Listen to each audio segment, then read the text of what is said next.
دین اسلام کی عمارت 5 ستونوں پر کھڑی ہے۔ نبی علیہ السلام نے ارشاد فرمایا بنی الاسلام علی خمس، پہلا ہے اس میں ایمان، شہادتین، اور 4 اعمال ہیں، نماز، روزہ، حج اور زکوٰۃ۔ یہ جتنے اعمال ہیں یہ سارے دنیا میں فرض ہوئے۔ نماز ایسا فریضہ ہے کہ جس کے لیے اللہ نے اپنے معصوم کو عرش پہ بلایا معراج پر، اور وہاں پر فرض فرمائے۔ تو اس کی اہمیت اندازہ اس سے لگا لینا چاہیے کہ یہ وہ تحفہ ہے جو رب کریم نے اپنے پیارے حبیب صلی اللہ علیہ وسلم کو عرشوں پہ بلا کر دیا۔ اس لیے نماز کی بہت زیادہ اہمیت ہے۔ آپ یہ کہ انسان کے اوپر مشکل وقت ہوتا ہے تو کئی اعمال معاف ہو جاتے ہیں۔ نماز ایسا عمل ہے کہ عین حالت جنگ میں جبکہ خوف کی کیفیت ہے، دشمن تیر برسا رہا ہے، تلواریں چلا رہا ہے، گردن کٹنے کا ڈر ہے، اس وقت بھی نماز معاف نہیں ہے۔ شریعت کہتی ہے کہ آدھے لوگ دشمن کا مقابلہ کریں اور آدھے پیچھے ہٹ کے صلاۃ خوف ادا کریں، پھر آگے والے پیچھے آ جائیں اور پیچھے والے آگے آ جائیں۔ عین حالت جنگ میں بھی جس نماز کو پڑھنا ضروری ہے تو حالت امن میں کتنا زیادہ ضروری ہوگا۔ اس لیے نبی صاحب نے ارشاد فرمایا کہ اسلام اور کفر کے درمیان فرق کرنے والی چیز نماز ہے، یعنی جو مومن ہے وہ نماز پڑھتا ہے اور جو بے نمازی ہے وہ گویا کفر کی کیفیت میں ہے اور اسے مشابہت ہے اس کی۔ تو نماز کی پابندی انتہائی ضروری ہے۔ یہ وہ عمل ہے کہ جس کی وجہ سے قیامت کے دن کثرت سے لوگ جہنم میں جائیں۔ قرآن مجید میں ہے کہ جہنمیوں سے فرشتے پوچھیں گے کہ کیا تمہیں کوئی ڈرانے والا نہیں آیا تھا کہ تم جہنم میں آ گئے؟ تو وہ جواب دیں گے قالوا لم نک من المصلین، ہم بے نمازی تھے اور بے نمازی ہونے کی وجہ سے ہمیں جہنم میں ڈالا گیا۔ روز محشر کے جا گزاز بود، اولی پرسش نماز بود۔ قیامت کے دن سب سے پہلے اعمال میں سے نماز کے بارے میں پوچھا جائے گا۔ نماز اچھی نکلی تو باقی اعمال سے نرمی کا معاملہ ہوگا، اور اگر نماز میں کمی ہوئی تو باقی اعمال میں سختی کی جائے گی۔ اس لیے ہمیں چاہیے کہ ہم نماز کی پابندی کریں اور اس کی برکتوں کو حاصل کریں۔ حدیث مبارکہ میں ہے کہ جو بندہ فجر کی نماز باجماعت پڑھتا ہے اللہ تعالیٰ سارا دن اس کے کاموں میں اس کی مدد فرماتا ہے۔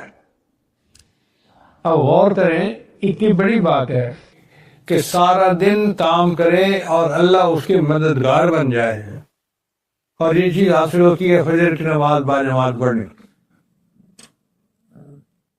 تو 5 نمازوں کو باجماعت پڑھنا اور اہتمام کے ساتھ پڑھنا انتہائی ضروری ہے۔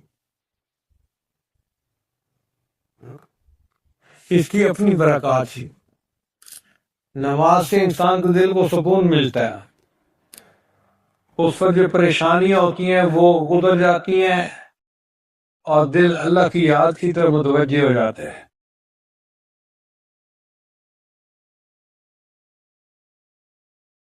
اللہ تعالیٰ نے انسان کے اوپر 5 نمازیں فرض فرمائی ہیں۔ علماء نے اس کی وجہ لکھی کہ ہر انسان کو اللہ نے حواس 5 عطا فرمائے، 5 حصے عطا فرمائے: دیکھنا، سونگنا، چکھنا، سننا، چھونا۔ اسی کے اوپر ہم زندگی گزارتے ہیں، اور سائنس کی بنیاد بھی انہی 5 حصوں کے اوپر ہے۔ تو جب اللہ تعالیٰ نے انسان کو زندگی گزارنے کے لیے یہ 5 نعمتیں عطا فرمائیں تو اللہ نے 5 نمازیں بھی فرض کر دی تاکہ ان نعمتوں کا شکر ادا ہو سکے اور انسان اللہ کے شکر گزار بندوں میں شامل ہو جائے۔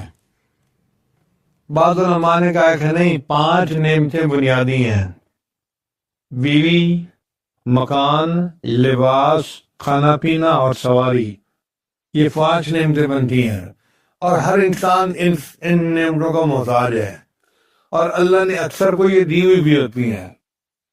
تو جب یہ عطا فرمائی ہے تو ان 5 نعمتوں کا شکر ادا کرنے کے لیے ہمیں 5 نمازیں باقاعدگی کے ساتھ پڑھنی ہے۔ بعض علماء نے کہا کہ نہیں، 5 مصیبتیں انسان کے اوپر آنے والی ہیں۔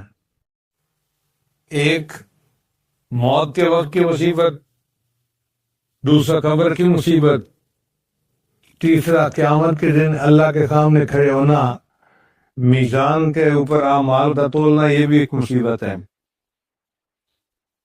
اور پل صراط سے گزرنا۔ تو ان 5 مصیبتوں کے وقت میں اللہ بندے کی مدد کریں گے اگر بندہ 5 نمازیں باقاعدگی سے ادا کرنے والا۔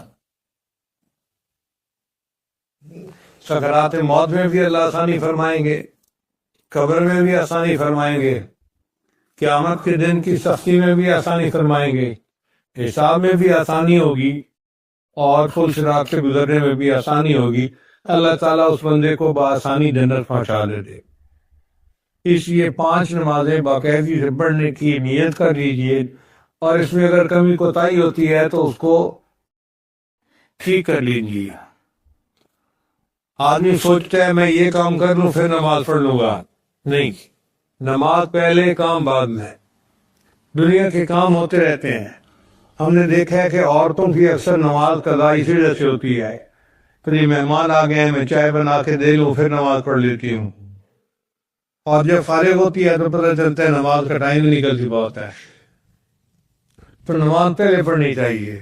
عورتیں گھروں میں وضو کے ساتھ رہیں اور مسجد کی اذان کا انتظار رہے، جیسے ہی اذان ہو اسی وقت نماز پڑھ لیں تاکہ فریضہ ادا ہو جائے۔ ویسے بھی یہ اصول بنا لیں کہ دنیا کا کام کرنا ہو یا نماز پڑھنی ہو تو ہمیشہ نماز کو مقدم کرے، اللہ دنیا کے کام میں برکت دے دے۔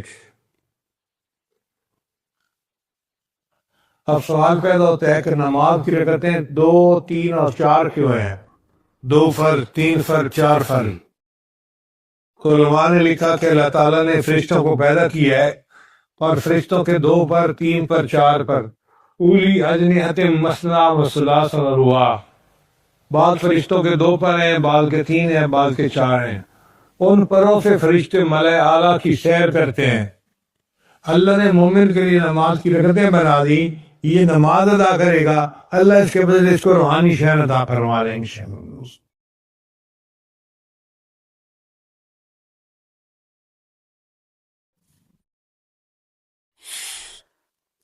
یہ جو نماز ہے یہ اللہ تعالیٰ کے ساتھ ویڈیو کال پہ بات کرنے کی مانند ہے۔ آج کل کے دور میں بات سمجھنا آسان ہے، پہلے سمجھنا مشکل تھا۔ لوگ بات کر رہے ہوتے ہیں اپنے محبوب سے اور اس کا چہرہ بھی دیکھ رہے ہوتے ہیں۔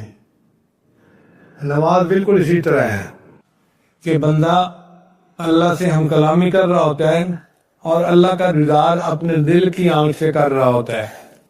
نبی اسلام نے فرمایا ان تعبد اللہ کأنک تراہ، تم اللہ کی عبادت ایسے کرو جیسے تم اللہ کو دیکھ رہے ہو۔ یہ دیکھنے کی مشق ساری زندگی کرنی پڑے گی، پھر اللہ تعالیٰ اس کے بدلے قیامت کے دن دیدار عطا فرما دیتے ہیں۔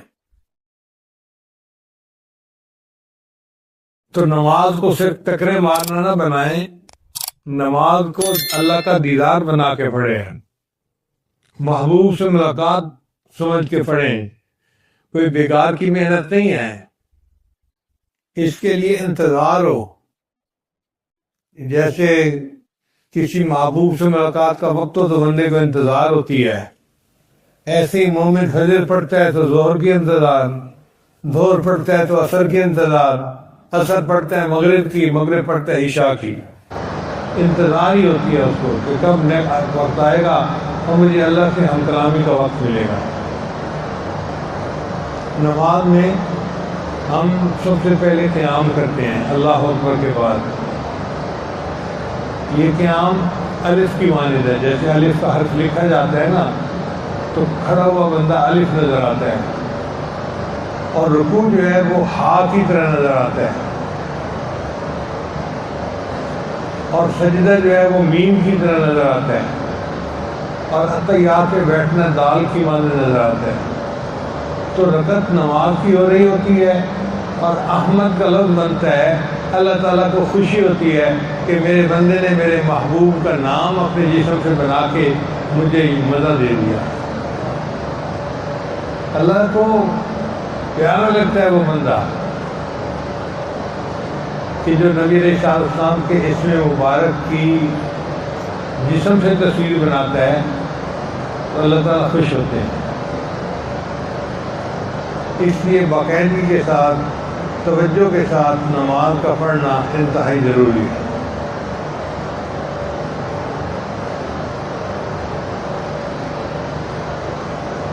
نماز میں دنیاوی فائدے بھی ہیں، یہ نہیں کہ صرف آخرت میں اس کا اجر ملے گا، ثواب ملے گا، بلکہ نماز پڑھنے والے کو کچھ فائدے دنیا میں بھی۔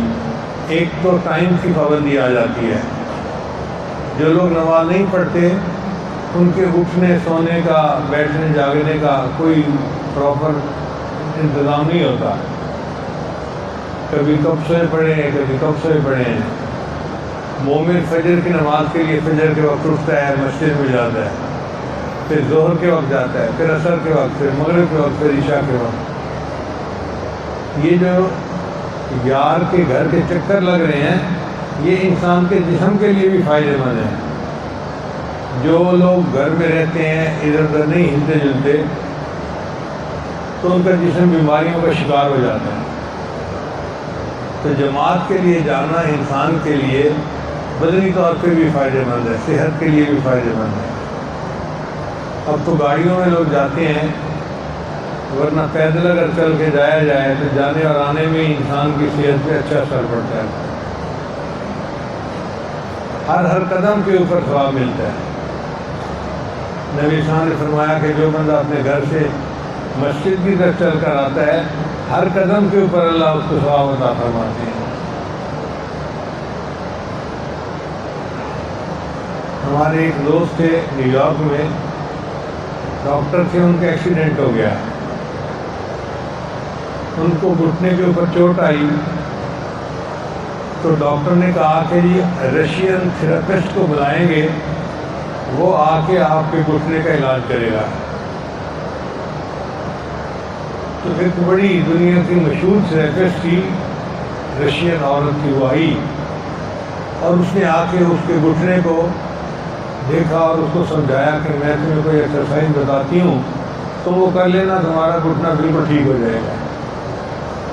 اس نے کیا بتایا کہ پہلے کھڑے ہو جاؤ، پھر رکوع کی حالت سے چلے جاؤ، اور پھر سجدے کی حالت سے چلے جاؤ، پھر اٹھ کے بیٹھ جاؤ، اور کہنے لگی کہ اگر تم دن میں 3 مرتبہ یہ ایکسرسائز کر لو تو تمہارے جوڑ خراب نہیں ہوں گے۔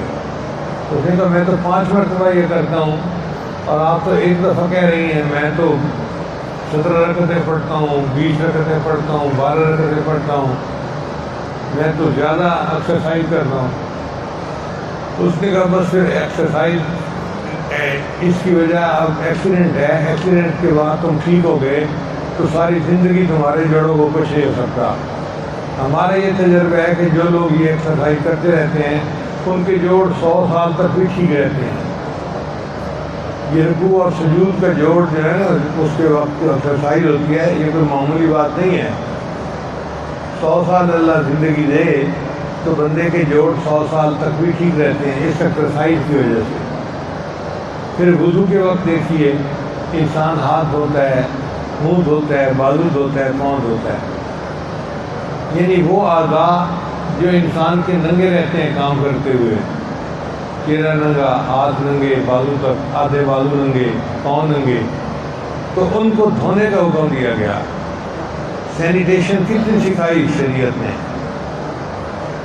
آج تو لوگ کرونا وائرس کی وجہ سے ہاتھوں کو دھوتے ہیں 20 سیکنڈ تک، لیکن شریعت نے کہا نہیں، تم 5 مرتبہ دن میں وضو کرو، اور اس وضو سے تمہیں یہ سینیٹیشن ہے یہ خود بخود حاصل ہو جائے گی۔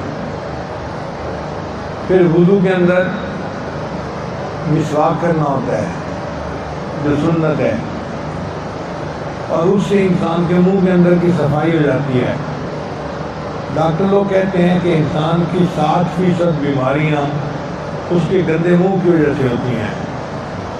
کھانا منہ میں بچ جاتا ہے، اس کو صاف نہیں کیا جاتا تو اس کے اندر بیکٹیریا پیدا ہو جاتا ہے، اور یہ جو دانتوں کے درمیان ہے نا، یہ بیکٹیریا کی چھاؤنیاں بن جاتی ہیں. لاکھوں کی تعداد میں بیکٹیریا اندر چھپا ہوا ہوتا ہے، اور بعض اوقات تو وہ اندر کیڑے بھی پیدا کر دیتا ہے، تو انسان کے دانتوں میں کیڑے پیدا ہو جاتے ہیں. شریعت نے کہا کہ نہیں، تم اپنے دانتوں کو صاف رکھو، منہ کو صاف رکھو.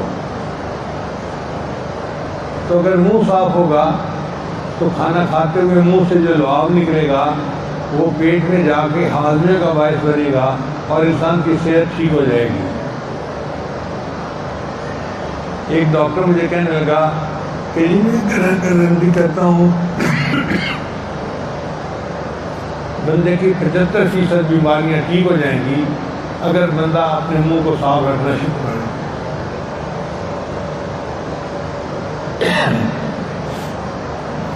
پھر وضو کے وقت ناک میں بھی پانی ڈالتے ہیں تو سائنس کو بھی صفا کرتے ہیں.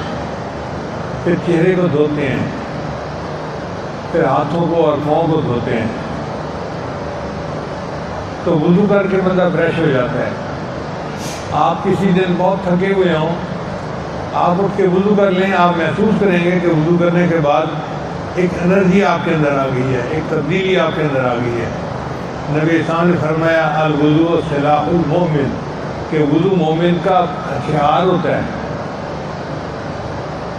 تو ہتھیار بندہ اگر اپنے پاس رکھ لے تو اللہ تعالیٰ کی حفاظت ہوتی ہے. پھر نماز جو ہے وہ تو اللہ تعالیٰ کی طرف سے خصوصی انعام ہے، خصوصی ایک نعمت ہے جو اللہ نے عطا فرمائی ہے. آپ دیکھیں ہم صبح نماز کے شروع میں پڑھتے ہیں الحمدللہ رب العالمین. نماز کے شروع میں پڑھتے ہیں سبحانک اللہم، اے اللہ آپ سب عیبوں سے پاک ہیں، آپ میں کوئی کمی نہیں، کوئی کوتاہی نہیں، کوئی عیب نہیں، کوئی نقص ہے ہی نہیں آپ کے اندر، آپ کامل ہیں. سبحانک اللہم وبحمدک، اور اللہ ساری تعریفیں آپ کے لیے ہیں. تعریفوں کا اصل حقدار اللہ ہے. اور یاد رکھیں کہ دنیا میں کوئی بندہ کسی چیز کی بھی تعریف کرے، یہ تعریف حقیقت میں اللہ کی طرف لوٹتی ہے. کیوں؟ کہ اللہ نے اس چیز کو پیدا کیا ہے. بیوی خاوند کی تعریف کرے تو یہ تعریف اللہ کی طرف لوٹے گی جس نے اس کے خاوند کو پیدا کیا.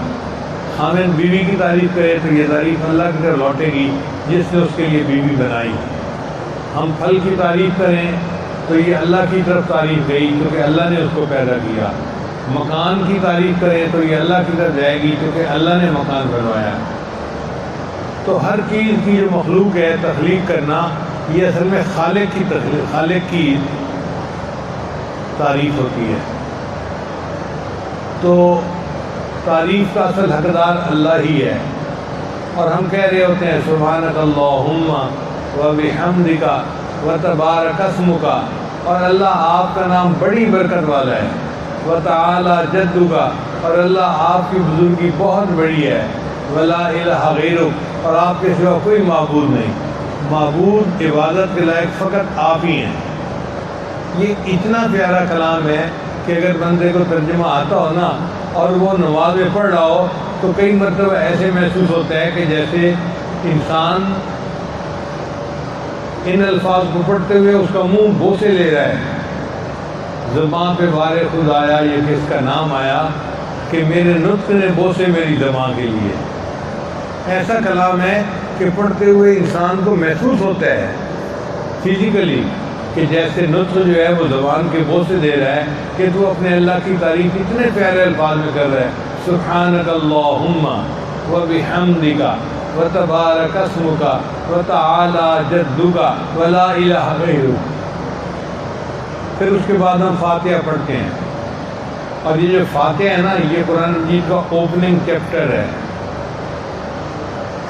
نبی اسلام نے ارشاد فرمایا اللہ نے جتنا ساری امتوں کو عطا کیا کتابوں میں علم، وہ سارا کا سارا قرآن مجید میں آ گیا، اور جو علم اللہ نے قرآن مجید میں دیا وہ سارا کا سارا سورہ بقرہ میں آ گیا، اور جو علم اللہ نے سورہ بقرہ میں دیا وہ سارا کا سارا سورہ فاتحہ میں آ گیا۔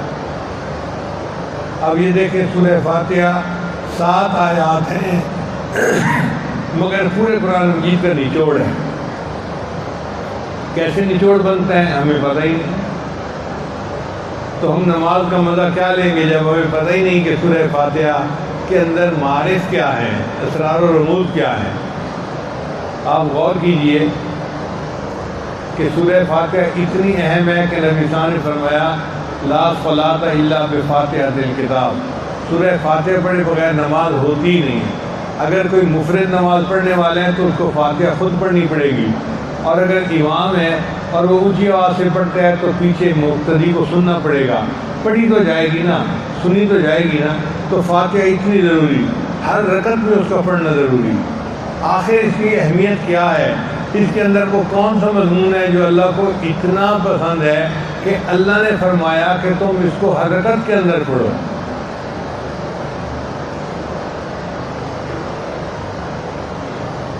چنانچہ دل کے کانوں سے سنیے، آج آپ کو سورہ فاتحہ کے اسرار و رموز کے بارے میں کچھ بات پیش کر دیں کہ سورہ فاتحہ کے اندر 7 آیات ہیں۔ کتنی آیات ہیں؟ 7 آیات ہیں۔ 3 آیات پہلی الحمدللہ رب العالمین الرحمن الرحیم مالک یوم الدین، یہ 3 آیات ہیں، اور یہ تینوں کا مضمون ملتا جلتا ہے، ثنا ہے اللہ کی۔ اور حدیث پاک میں آتا ہے کہ جب بندہ پڑھتا ہے الحمدللہ رب العالمین، اللہ تعالیٰ فرماتے ہیں حمدنی عبدی، میرے بندے نے میری حمد بیان کی۔ پھر وہ کہتے ہیں الرحمن الرحیم، اللہ فرماتے ہیں اثنا علیہ عبدی، میرے بندے نے میری ثنا بیان کی۔ پھر وہ کہتے ہیں مالک یوم الدین، اللہ فرماتے ہیں مجدنی عبدی، میرے بندے نے میری بزرگی بیان کی ہے۔ تو ہم پڑھ رہے ہوتے ہیں، اللہ جواب دے رہے ہوتے ہیں، ہم کلامی ہے یا نہیں ہے؟ سبحان اللہ، بندہ ایک بات بولے اور اللہ اس کا جواب دیں گے، کتنی عجیب بات ہے۔ کبھی نماز میں ہماری یہ کیفیت ہوئی کہ میں یہ الفاظ پڑھ رہا ہوں، اس کے جواب میں اللہ بھی مجھے جواب دے رہے ہیں، دھیان ہی نہیں ہوتا۔ تو پہلی 3 آیتیں جو ہیں وہ اللہ کی حمد ہیں، تعریف ہیں۔ پھر اس کے بعد چوتھی آیت ہے جو اصل نچوڑ ہے پوری سورۃ فاتحہ کا، اور وہ ہے ایاک نعبد و ایاک نستعین۔ ایاک نعبد کا مطلب ہے اللہ ہم تیری ہی عبادت کرتے ہیں اور تجھ سے ہی مدد مانگتے ہیں۔ یہ فکرہ ایک ہے مگر مضمون اس میں 2 ہیں الگ الگ۔ پہلا مضمون ہے ایاک نعبد، تیری ہی عبادت کرتے ہیں، کسی اور کی عبادت نہیں کرتے، تیرے ساتھ عبادت میں کسی کو شریک نہیں کرتے۔ وَإِيَّاكَ نَسْتَعِينُ، اور اے اللہ ہم آپ ہی سے مدد مانگتے ہیں، کسی اور سے مدد نہیں مانگتے۔ یہ بنیادی نقطہ ہے سورہ فاتحہ کا، ایاک نعبد و ایاک نستعین۔ آپ یوں کہیں کہ قرآن مجید کی تعلیمات کو 2 لفظوں میں اللہ نے سمیٹ دیا کہ میرے بندو ایاک نعبد، یہ تمہارا کام ہے، و ایاک نستعین، اور یہ میرا کام ہے کہ میں ہر کام میں تمہاری مدد کروں گا۔ پھر اس کے بعد اہدنا الصراط المستقیم سے لے کر ولا الضالین تک 3 آیتیں ہیں مگر یہ مضمون ایک ہی ہے۔ اے اللہ ہمیں ان کے راستے پہ چلا جو انعام یافتہ بندے ہیں، اور ان کے راستے میں نہ چلا جو تیرے مبغوض بندے ہیں، یہ جن پر تیرا عذاب ہوا۔ مضمون تو ایک ہی ہوا نا۔ تو گویا 3 آیتوں کا مضمون پہلے ہے حمد کا، پھر اصل مدعا ہے، اور اس کے بعد پھر 3 آیتیں ہیں جن میں دعا ہے۔ تو گویا اور چھوٹا کرے تو یوں بنے گا کہ پہلے 3 آیتیں اللہ کی حمد ہیں، پھر ایاک نعبد و ایاک نستعین یہ مدعا ہے جو بندہ بیان کرتا ہے اپنا، اور اس کے بعد اہدنا الصراط المستقیم یہ دعا ہے۔ تو گویا خلاصہ سورہ فاتحہ کا یہ نکلا، حمد ہے، مدعا ہے، اور اللہ سے دعا ہے۔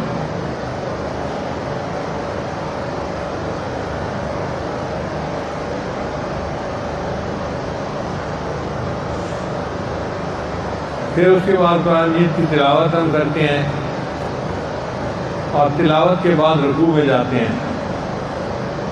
اب رکوع میں اللہ کے سامنے جھک جاتے ہیں اور سبحان ربی العظیم پڑھتے ہیں۔ اللہ نے اپنے حبیب صلی اللہ علیہ وسلم کو حکم فرمایا، فسبح باسم ربک العظیم، اے میرے حبیب صلی اللہ علیہ وسلم آپ اپنے رب کی عظمت بیان کیجیے۔ تو نبی علیہ السلام کی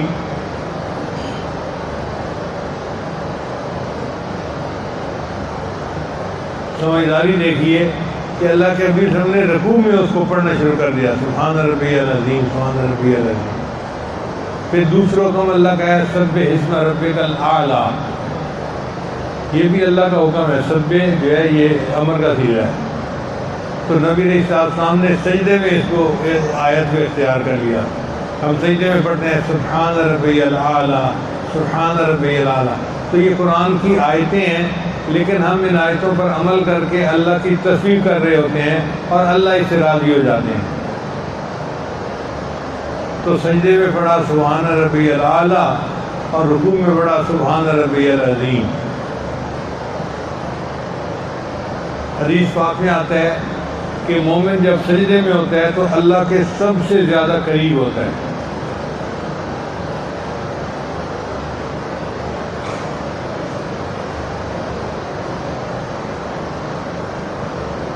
آج کل دیکھا ہے بہت سارے نوجوانوں کو نفل چھوڑ دیتے ہیں، جب بھی موقع ملے تو نفل چھوڑے نہیں، ضرور پڑھیں۔ کیوں؟ کیا پتہ کس جگہ کا کیا ہوا سجدہ میرے اللہ کو پسند آ جائے اور اس سجدے پر پوری زندگی کے گناہوں کی مغفرت ہو جائے۔ ضرور پڑھ لیا کریں، کیا بھروسہ زندگی کا۔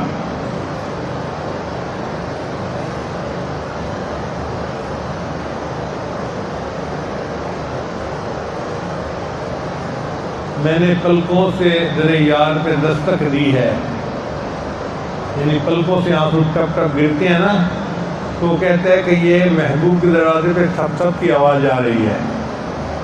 میں نے پلکوں سے در یار پہ دستک دی ہے، میں وہ سائل ہوں جسے کوئی صدا یاد نہیں، اور میرے اوپر اللہ کی محبت کا ایسا غلبہ ہے کہ مجھے یہ بھی یاد نہیں کہ میں نے مانگنا کیا ہے، بس اللہ کے سامنے کھڑا ہوں اور نماز پڑھ رہا ہوں۔ آؤ ایک سجدہ کریں عالم مدہوشی میں، کون کہتا ہے کہ عاصی کو خدا یاد نہیں۔ آؤ ایک عالم مدہوشی کا سجدہ کرے اللہ کے سامنے، اللہ کی محبت میں ڈوب کر، تاکہ اللہ آپ سے راضی ہو جائے۔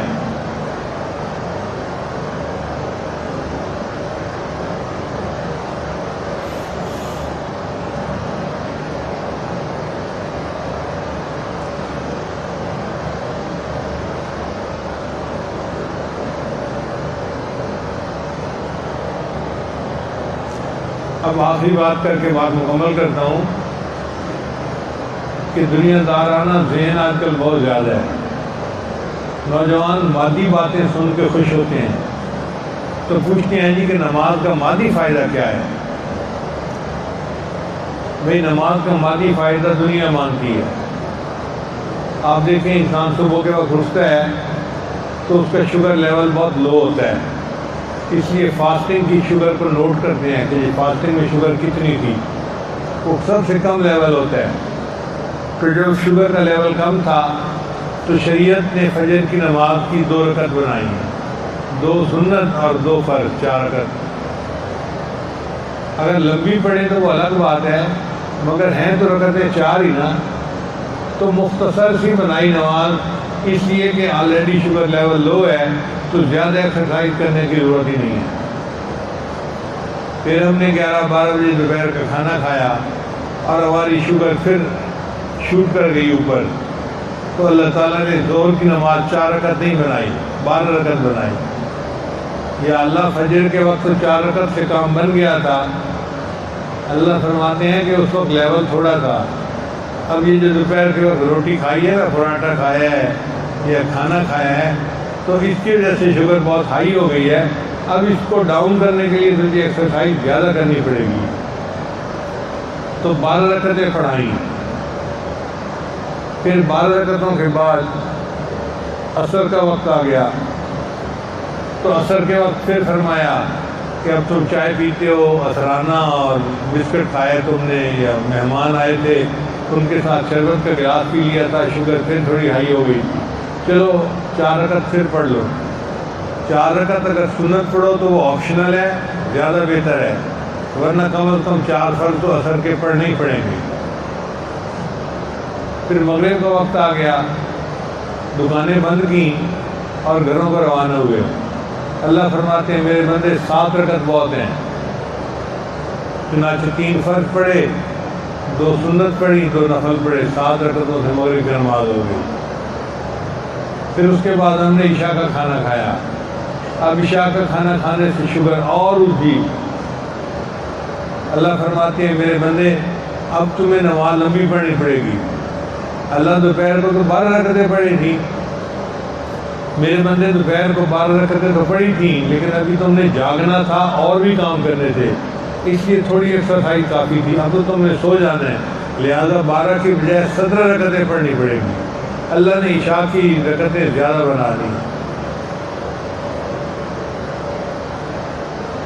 پھر غور کیجئے کہ ہم رمضان شریف میں روزہ رکھتے ہیں تو افطاری کے وقت بھوک لگی ہوتی ہے اور 2-3 گلاس ہم شربت کے پیتے ہیں، روح افزا کے پیتے ہیں، دودھ سوڈا کے پیتے ہیں، کھانا کھاتے ہیں، یہ کھایا وہ کھایا، تو شوگر بہت اونچی چلی جاتی ہے. تو شریعت نے کہا کہ دیکھو اب 17 رکعتیں پڑھنے سے کام نہیں چلے گا، اب اس کے لیے اسپیشل محنت کرنی پڑے گی. اللہ کون سی محنت کریں؟ میرے بندے 20 رکعت تراویح بھی پڑھو ساتھ، تاکہ تمہارا لیول درست ہو جائے.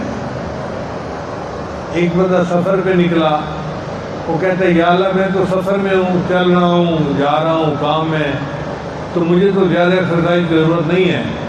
شریعت کہتی ہے ہاں نہیں ہے، لہذا ہم تمہارے لیے فرضوں کو ہاف کر دیتے ہیں.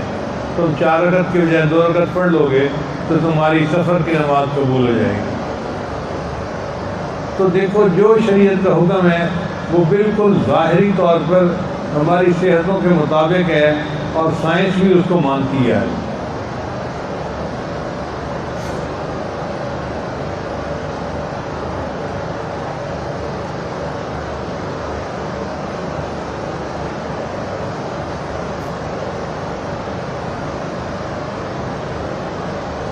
دعا ہے کہ اللہ تعالیٰ ہمیں اہتمام کے ساتھ نماز کے رکوع سجود کرنے کی توفیق عطا فرمائے اور نماز کے انوارات ہمارے سینے میں عطا فرمائے. وآخر دعوانا ان الحمد للہ رب العالمین.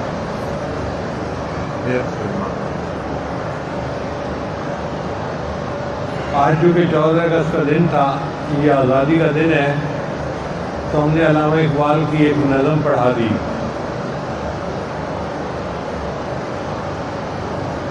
اس نظم نے ہمیں ماضی بھی یاد کروا دیا اور اپنے اسلاف کی اہمیت بھی دلوں میں بٹھا دی. یہ ملک ہمارے اوپر اللہ کی ایک نعمت ہے، اس کو نعمت محسوس کریں. کسی ملک میں دین کی اتنی آزادی نہیں ہے جتنی آزادی اس ملک میں ہے. ہم لوگ سعودی عرب، دبئی وغیرہ جاتے ہیں، 5 بندوں سے زیادہ لوگ اکٹھے نہیں ہو سکتے. اگر کہیں اکٹھے ہو جائے تو فوراً پولیس آ جاتی ہے. اور یہاں پر آپ محفل ذکر کریں، نماز پڑھیں، بیان کریں، بار بار کریں. اللہ کے فضل سے ہمارا ملک ہے، آزادی ہے.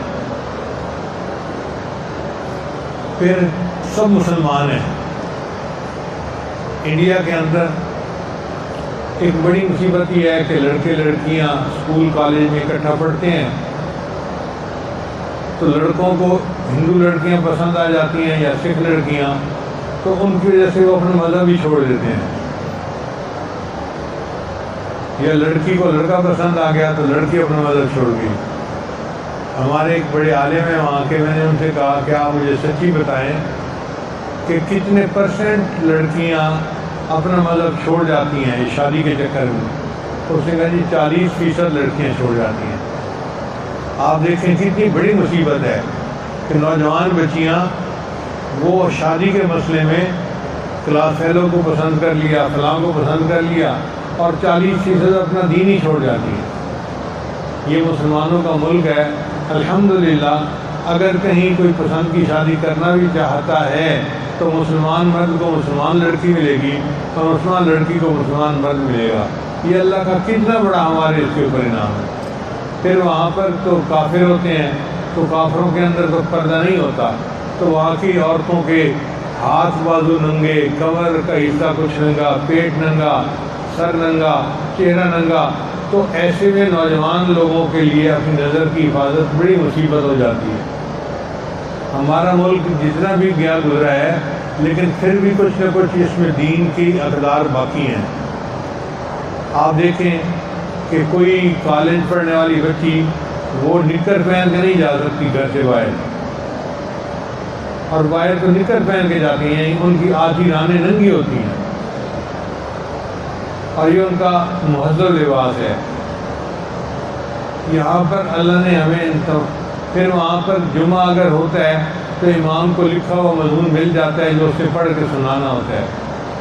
ہمارے یہاں ہم مضمون بھی سلیکٹ خود کرتے ہیں اور پھر جو دل میں آتا ہے شریعت کے مطابق اس کو جمعہ میں بیان بھی کرتے ہیں. ہمارے یہاں جو مدارس ہیں اللہ تعالیٰ کی بڑی نعمت ہیں. قرآن کی خدمت ہو رہی ہے، دین کی خدمت ہو رہی ہے. تو یہ سب نعمتیں اس لیے ہیں کہ ہمیں اللہ نے ایک ملک عطا فرمایا. لہذا ہم اس بات پہ خوش ہیں کہ اللہ نے ہمیں یہ نعمت دی. اس نعمت کی قدر کرنی چاہیے، ملک سے محبت رکھنی چاہیے، وطن سے محبت رکھنی چاہیے.